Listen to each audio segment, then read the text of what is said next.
नमस्कार दोस्तों, target with PS Parihar channel में आपका स्वागत है। आइए शुरू करते हैं और देख लेते हैं कि आज के इस वीडियो में विद्यार्थी जीवन से संबंधित कौन कौन सी सूचना है। तो वीडियो को जल्दी से लाइक कर दें, शेयर कर दें और जिन छात्रों ने चैनल को अभी भी सब्सक्राइब न किया हो तो जल्दी से सब्सक्राइब कर लें ताकि आप लोगों को भी इसी प्रकार की ऑथेंटिक अपडेट सबसे पहले मिलती रहे। आगे बढ़ने से पहले एक सूचना उन विद्यार्थियों के लिए जो विद्यार्थी इलाहाबाद हाई कोर्ट की भर्ती ग्रुप सी और ग्रुप डी की तैयारी कर रहे हैं। वे सभी अभ्यर्थी चक्षु प्रकाशन की इस बेस्ट बुक को ले सकते हैं, जिसे आप लोग यहाँ पर देख सकते हैं। 2450 से ज़्यादा इस पुस्तक में बहुविकल्पी प्रश्न दिए हुए हैं। 25 प्रैक्टिस सेट हैं, उनकी पूरी की पूरी व्याख्या दी गई है। 2 सॉल्व पेपर भी हैं। चक्षु प्रकाशन की पुस्तकों की एक खासियत है कि जिस प्रकार के प्रश्न इलाहाबाद हाई कोर्ट की भर्ती में पूछे जाते रहे हैं, जो लेवल है, जो स्तर है, जो सिलेबस है, उसी के अनुरूप इस पुस्तक को तैयार किया गया है। प्रयागराज, वाराणसी, बरेली, मुरादाबाद, मेरठ, उत्तर प्रदेश के लगभग जितने प्रमुख शहर हैं, सभी शहरों में सभी कापी किताबों की दुकानों में आपको ये पुस्तकें देखने को मिल जाएंगी। और अगर आप लोग ऑनलाइन मंगवाना चाहते हैं तो उसके लिए लिंक मैंने डिस्क्रिप्शन बॉक्स में दे दिया, वहां पर जाकर के आप लोग ऑनलाइन भी मंगवा सकते हैं। सबसे पहले बात करेंगे रेलवे की एक नई भर्ती के लिए की, और एक ये बड़ी भर्ती है जो केंद्र सरकार अगले वर्ष से करवाएगी। यूपीएससी के द्वारा ये भर्ती होगी। यहाँ पर देख सकते हैं IRMS ये भर्ती। यूपीएससी से बहुत सारी भर्तियां होती हैं, उसी क्रम में पहली बार ये एक नया पद सृजित किया गया है। 150 पदों के लिए नई भर्ती का विज्ञापन 2023 में ये निकलेगा। लिखा है, रेलवे मंत्रालय ने एक विज्ञप्ति जारी की है और ये कहा कि संघ लोक सेवा आयोग, यूपीएससी और कार्मिक विभाग एवं प्रशिक्षण विभाग DOPT के परामर्श से रेल मंत्रालय ने निर्णय लिया है कि भारतीय रेलवे प्रबंधन सेवा IRMS में भर्ती यूपीएससी द्वारा वर्ष 2023 से आयोजित की जाने वाली विशेष रूप से डिजाइन परीक्षा के माध्यम से की जाएगी। तो चूंकि ये जो परीक्षा है वो क्लास 1 की है और जिस तरीके की यूपीएससी की परीक्षा होती है IAS की, उसी के हिसाब से ये भर्ती होगी। अगर आप लोग इसके लिए आवेदन करना चाहते हैं तो इसके लिए आपको अभी से कठिन तैयारी करनी होगी। नीचे लिखा है कि इसमें पूरा बताया गया पाठ्यक्रम, सिलेबस, प्रारूप, किस तरीके से भर्ती होगी, प्रारंभिक परीक्षा, मुख्य परीक्षा, साक्षात्कार। ये देखिए लिखा हुआ है कि IRMS 2 स्तरीय परीक्षा होगी। इसमें एक प्रारंभिक स्क्रीनिंग परीक्षा होगी, इसके बाद में एक मेंस होगा जिस तरीके से यूपीएससी की परीक्षा होती है CSE, और उसके बाद में फिर एक इंटरव्यू होगा। सभी पात्र उम्मीदवारों को सिविल सेवा प्रारंभिक परीक्षा में शामिल होना होगा, पहले प्री होगा, और सफल उम्मीदवारों की IRMS मुख्य परीक्षा के लिए स्क्रीनिंग परीक्षा करवाई जाएगी। और यहाँ पर ये लिखा हुआ है कि विभिन्न श्रेणियों के लिए आयु सीमा और प्रयासों की संख्या सिविल सेवा परीक्षा के समान होगी। जिस तरीके से IAS में मिनिमम अटेम्प्ट वगैरह रहता है, उसी तरीके से इसमें भी रहेगा, उसी तरीके से छूट भी मिलेगी विभिन्न कैटेगरी को। नीचे यहाँ पर लिखा है कि IRMS मुख्य परीक्षा में विषयों में पारंपरिक निबंध प्रकार के 4 पेपर होंगे, क्वालिफाइंग पेपर भी होगा, वैकल्पिक पेपर भी होगा। पाठ्यक्रम सिविल सेवा परीक्षा के समान ही होगा जिस तरीके से IAS की परीक्षा होती है। वर्ष 2023 से के लिए यूपीएससी की परीक्षा के वार्षिक कार्यक्रम के अनुसार सिविल सेवा प्रारंभिक परीक्षा 2023 को क्रमशः 1 फरवरी 2023 और 28 मई 2023 को अनुसूचित और आयोजित किया जाना निर्धारित है। और जल्द ही इसके बारे में विस्तृत जानकारी दी जाएगी, इस परीक्षा के बारे में भी कि कब से इसके आवेदन शुरू होंगे और कब किस तरीके की प्रक्रिया हो। फिलहाल ये पोस्ट बहुत अच्छी है और इसकी यहाँ पर शैक्षिक योग्यता लिखी हुई है कि कौन विद्यार्थी इसके लिए आवेदन करेंगे। जैसे यहाँ पर लिखा, इंजीनियरिंग में डिग्री या वाणिज्य में या चार्टेड अकाउंटेंसी में डिग्री, भारत में केंद्रीय या राज्य विधानमंडल में। तो किसी भी मान्यता प्राप्त विश्वविद्यालय से आप बीटेक इत्यादि हो या यहाँ पर बीकॉम वगैरह हो या चार्टेड अकाउंटेंट में आपके पास डिग्री होनी चाहिए, ये सभी विद्यार्थी आवेदन कर सके। अगली सूचना है, 100 कंपनियां एक ही दिन में देंगी 7500 युवाओं को नौकरी। राजकीय ITI अलीगंज लखनऊ में 12 तारीख को एक बहुत बड़ा रोजगार मेला लगना है। प्रक्रिया बताई गई है किस तरीके से विद्यार्थी आवेदन कर सकते हैं। यहाँ पर लिखा हुआ है कि ITI के प्लेसमेंट प्रभारी MA खान ने बताया है कि निर्धारित योग्यता वाले युवा रोजगार मेले में 12 दिसंबर को बायोडाटा व योग्यता प्रमाण पत्रों के साथ में सुबह 10 बजे परिसर में होने वाले साक्षात्कार में हिस्सा ले सकते हैं।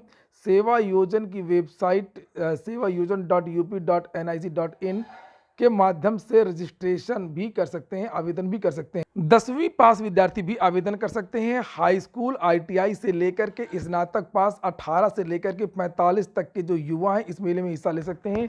योग्यता के अनुरूप कंपनियों की ओर से वेतन निर्धारण होगा, अलग अलग कंपनी अपने अपने हिसाब से वेतन देगी। चयन साक्षात्कार के आधार पर होगा। कोई भी युवा मेले में आने वाली एक या एक से अधिक कंपनियों में साक्षात्कार दे सकता है। Bajaj, Maruti, Hindustan Unilever, Suzuki, CMS, Infosystem, BKT tyre, बहुत सारी कंपनी के ऊपर नाम लिखे हुए हैं। लिखा हुआ कि चयनित छात्रों को ये जो 100 कंपनियां हैं वो 8,000 से लेकर के 25,000 तक का प्रतिमाह वेतन देंगी। अगली सूचना है उत्तर प्रदेश लोक सेवा आयोग की। लिखा है एपीएस के चयनित लोगों की स्थायीकरण प्रक्रिया का विरोध। एपीएस भर्ती घोटाला बहुत बड़ा घोटाला हुआ था 2010 में। कई गलत लोगों का चयन कर लिया गया था। फर्जी प्रमाण पत्र बहुत सारे विद्यार्थियों ने लगाया था। टाइपिंग में लोक सेवा आयोग ने छूट भी दे दी थी और इसकी सीबीआई जांच हो रही है। सीबीआई ने जांच इसकी बाद में शुरू की थी और अब इन विद्यार्थियों को या ये जो भी चयनित हैं इनको परमानेंट किया जा रहा है। एक समय बाद जितने भी कर्मचारी चयनित होते हैं वो पहले प्रोबेशन में होते हैं, बाद में उनका स्थायीकरण किया जाता है। तो उसी का यहाँ पर छात्र विरोध कर रहे हैं। लिखा है कि उत्तर प्रदेश लोक सेवा आयोग की ओर से आयोजित अपर निजी सचिव भर्ती 2010 के चयनित अपर निजी सचिवों की स्थायीकरण प्रक्रिया का विरोध तेज हो गया है। इस मामले में प्रतियोगी छात्र संघर्ष समिति की ओर से मुख्य सचिव, सचिवालय प्रशासन और कार्मिक विभाग को पत्र लेकर के इस प्रक्रिया का तत्काल विरोध करने की मांग की है। प्रतियोगी छात्रों का आरोप है कि भर्ती घोटाले में चयनित अपर निजी सचिव उत्तर प्रदेश सचिवालय में महत्वपूर्ण स्थानों पर अपनी तैनाती का अनुचित लाभ उठा करके एक ओर सीबीआई जांच को बाधित कर रहे हैं, वहीं दूसरी ओर अपना स्थायीकरण करवा रहे हैं। प्रतियोगी छात्रों का दावा है कि मुख्यमंत्री कार्यालय में कार्यरत 2010 में चयनित अपर सचिवों ने उच्चाधिकारियों को गुमराह करते हुए अपना स्थायीकरण एवं सेवा संबंधी समस्त लाभ देने का आदेश पारित करा लिया है। प्रतियोगी चूंकि ये खुद ही शासन में है, ये जितने भी चयनित हैं और जो भी जांच चल रही है वो उसको प्रभावित कर रहा है। अगली सूचना पीसीएस 2022 से 2 अभ्यर्थियों ने अपने नाम वापस ले लिए हैं और लिखा है इनके बारे में कि इन छात्रों का जो चयन है पीसीएस 2021 में हो चुका था। लोक सेवा आयोग ने मौका दिया था और इन्होंने कहा कि हमें 2022 से बाहर कर दिया जाए और इनका जो चयन है वो हो चुका है। अमूमन पीसीएस में ऐसा नहीं होता है, लेकिन जिन विद्यार्थियों ने किया वो काबिल तारीफ है। और ये दोनों जो छात्र हैं वो पीसीएस 2021 में एसडीएम के पद पर चयनित हुए थे।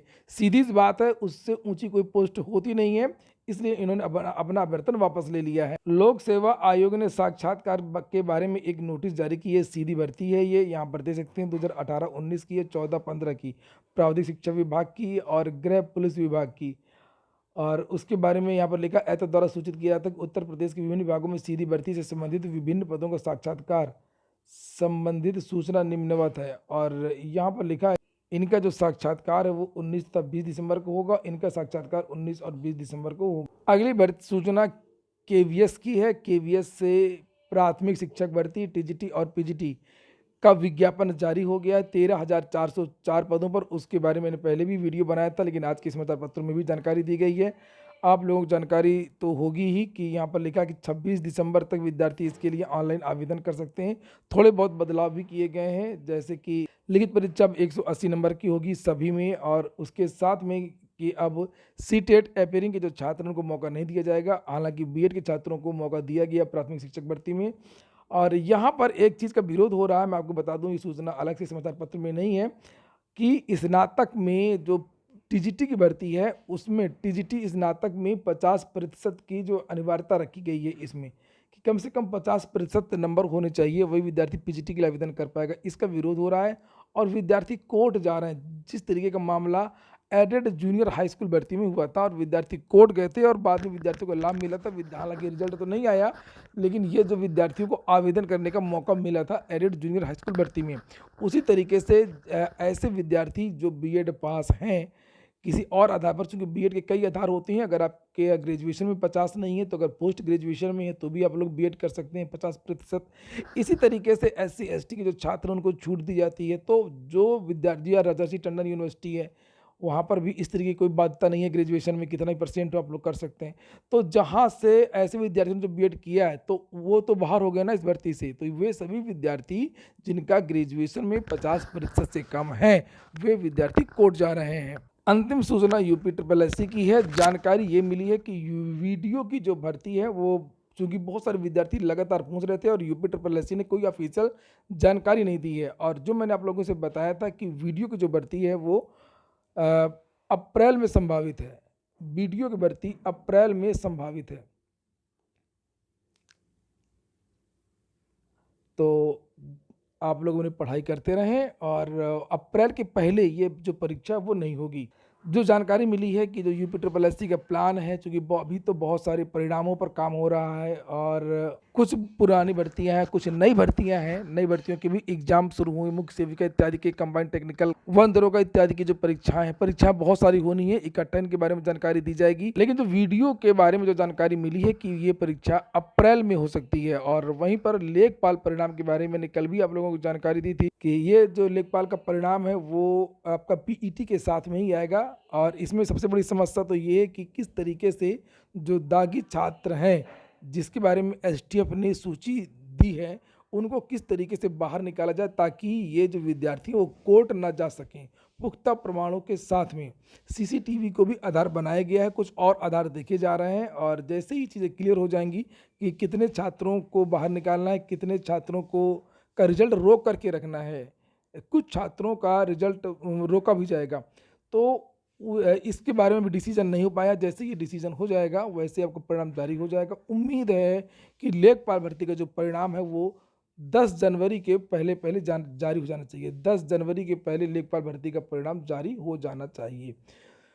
तो ठीक है दोस्तों, ये हो गया आज का वीडियो। अगर आपको अच्छा लगा हो, आपके काम का हो तो लाइक अवश्य कर दिया करें। जिन छात्रों ने चैनल को सब्सक्राइब ना किया हो, सब्सक्राइब कर लें। पूरा वीडियो सुनने के लिए बहुत बहुत धन्यवाद।